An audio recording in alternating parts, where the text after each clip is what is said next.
Alright, we're back at it again with day 2 of E3, and we're with the Microsoft E3 press conference, or as they like to call it, the briefing. And if you guys don't know, these videos are where I basically just give you a basic rundown of the whole E3 press conference, whatchamacallit, and talk about the games, my little opinions. So hopefully you guys will enjoy this video and stick with me through the rest of E3.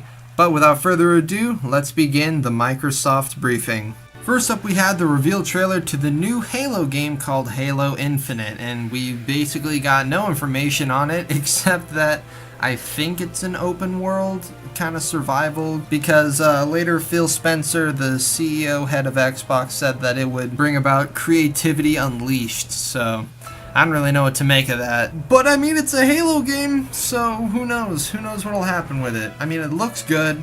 From what I can tell, I just don't really know too much about it right now to give a full-blown opinion on the dang thing. So Phil Spencer came up and talked about how the entire gaming community were connected, and then he went on to say that there would be 50 games in this entire E3 Microsoft briefing, and that there would be 18 exclusive titles and 15 world premieres. Now that's clearly a lot more than they had last year, and that's apparently their big thing. Like, they're just saying, we've got variety, we've got a lot of people on our team, so enjoy.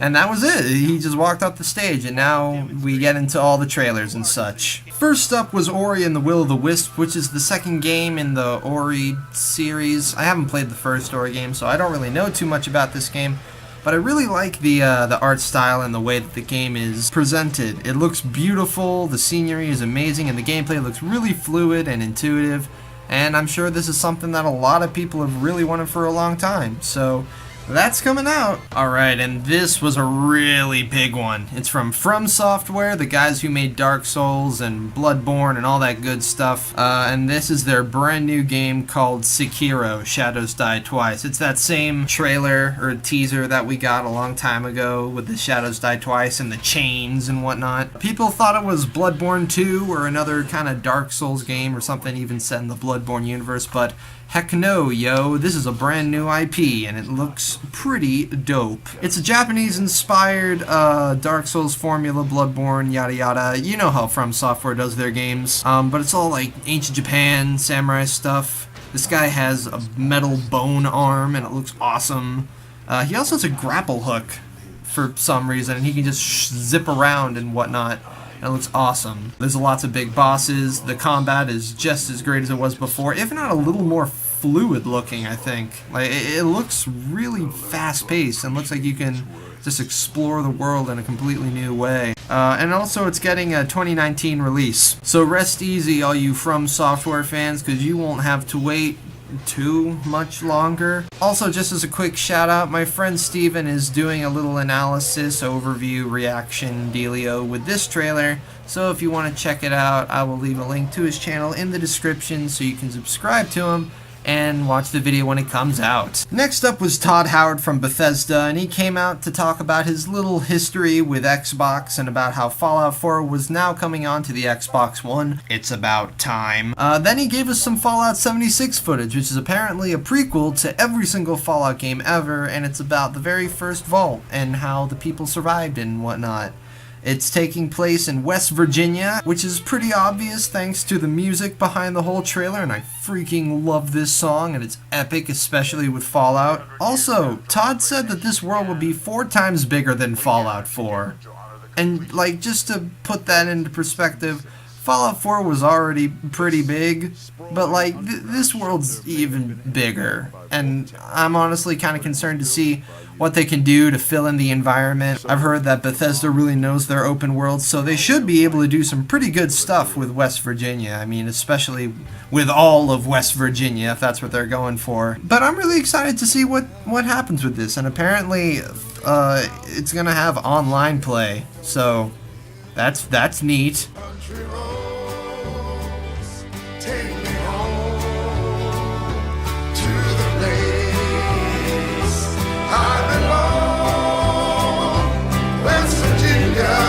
Next up, we've got another game from the people who made Life is Strange called Captain Spirit, which is its own little original story about this little boy and his dad, and they live in the snow, and that's it. I don't really know too much else about it. I don't know, it looks pretty cute, it looks fun. Like in the same vein as Life is Strange, I'm kind of curious to see what they're gonna do about like supernatural stuff, because you know, like Max had the time travel. So what'll this little boy have? I don't know.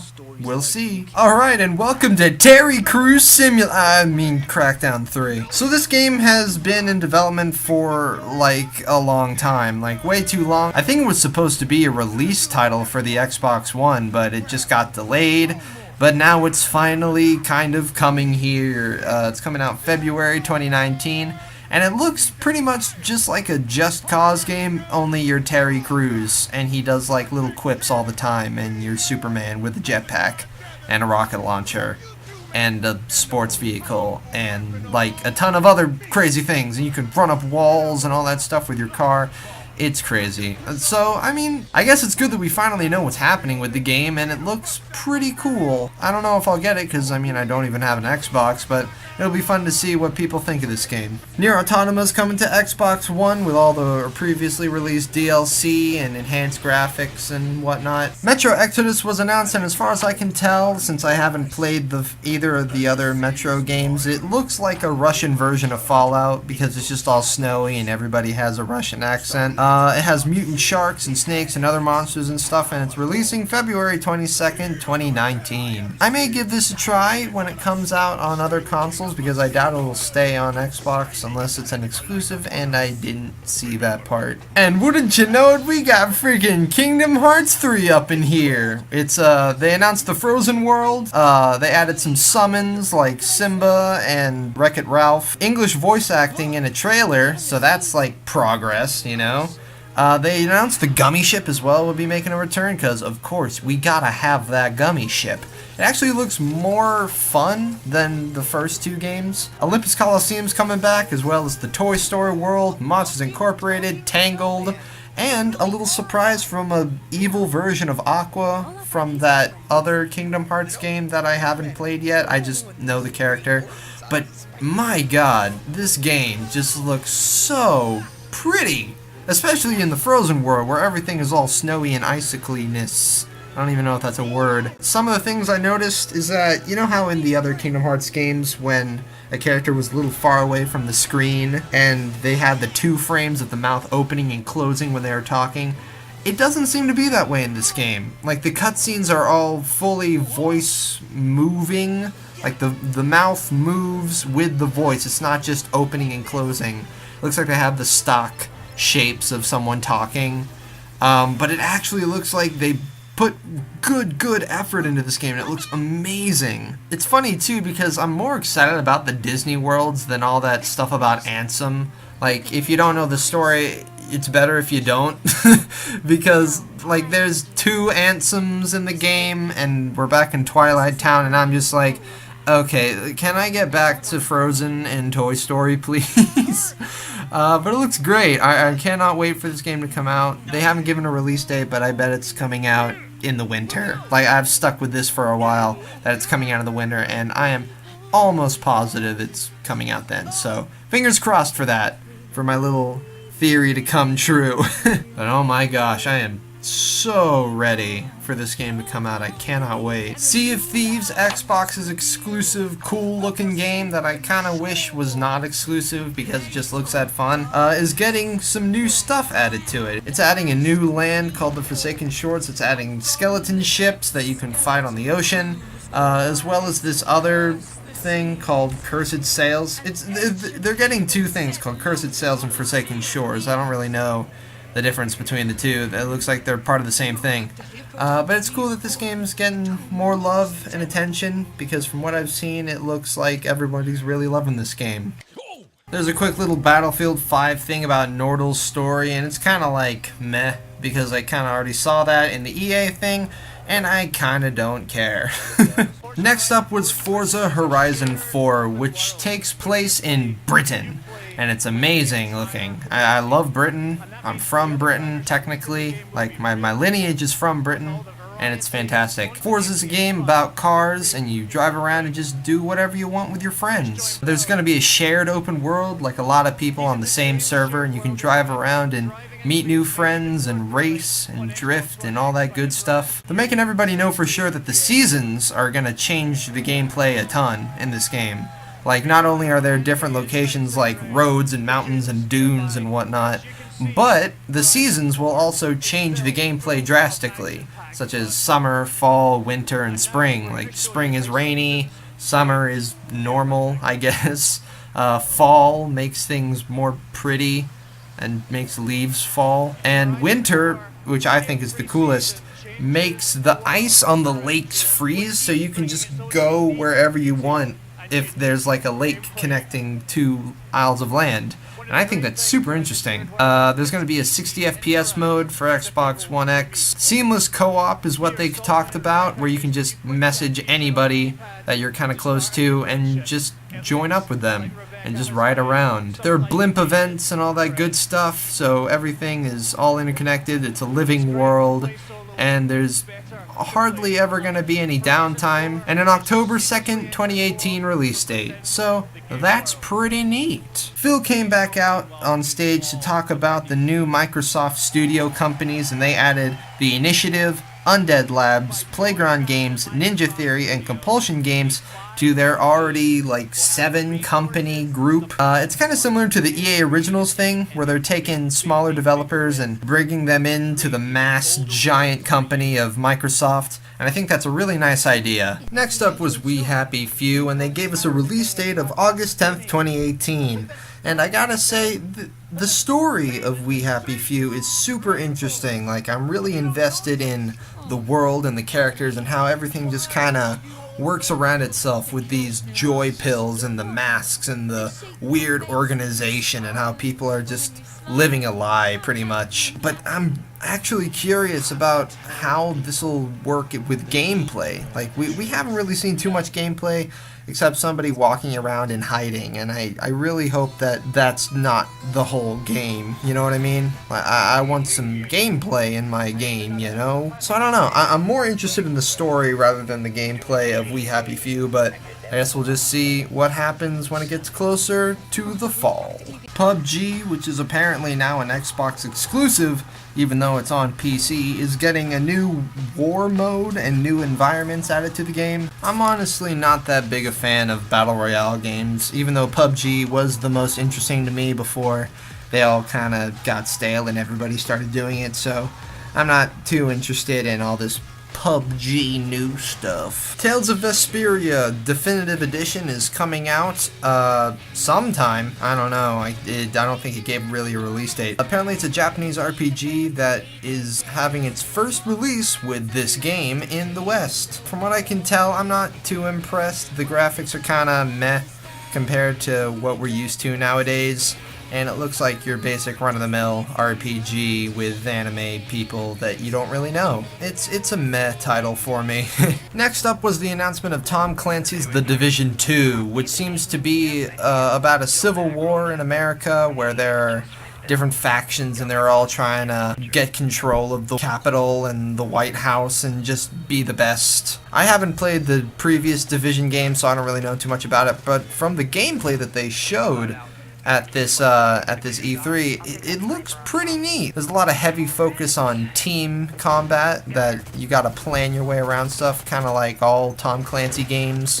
It's not so much running and gunning. It's more like, hey, take it a little slow and see what you can do. It looks pretty awesome. I don't know if I'll get it, probably my brother will, but I like the idea of it. Then the head of engineering, Ashley Spiker, came up to talk about the Xbox Game Pass, which I basically see as Xbox's gaming version of Netflix, where you can play 100 different games monthly for one monthly cost. Not too much here, they're just announcing a couple games like Fallout 4 and another Tom Clancy game.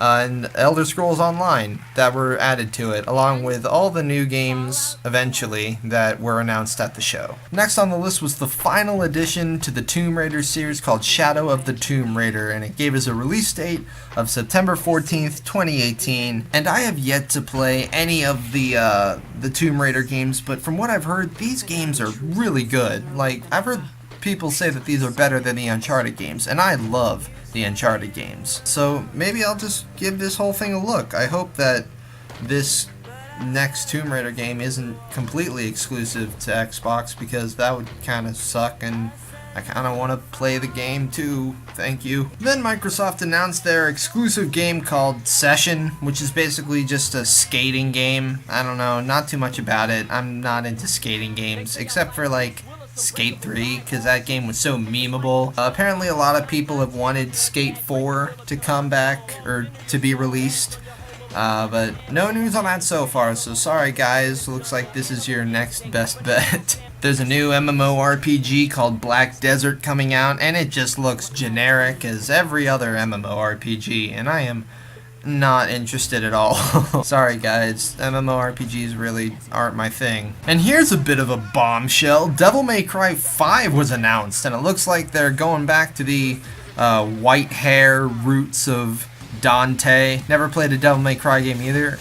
In all honesty, I haven't really played a lot of the series here. I've just heard about them. But it looks like Dante this time around is taking a page out of Bayonetta's book, because he has this fancy new arm and this fancy new ability to stop time, like with Witch Time in Bayonetta. It's releasing in spring 2019, and the developers are saying that this is the true sequel to Devil May Cry after Devil May Cry 4, which I guess makes sense because Devil May Cry 4, Devil May Cry 5 makes perfect sense to me. They made it clear that this game was made for the fans, and that they really wanted to make things right with this one, and I really like how they're doing that. They gave Dante his white hair back, which everybody really missed. It's a lot shorter now though, so maybe people will be upset about that. I don't know. I bet they'll be happy though. It looks fun. Maybe I'll give this a try. Another bit of a bombshell. Cuphead is getting DLC, and it's called Cuphead and the Delicious Last Course. We're getting a new playable character in the form of Lady Chalice. You know, that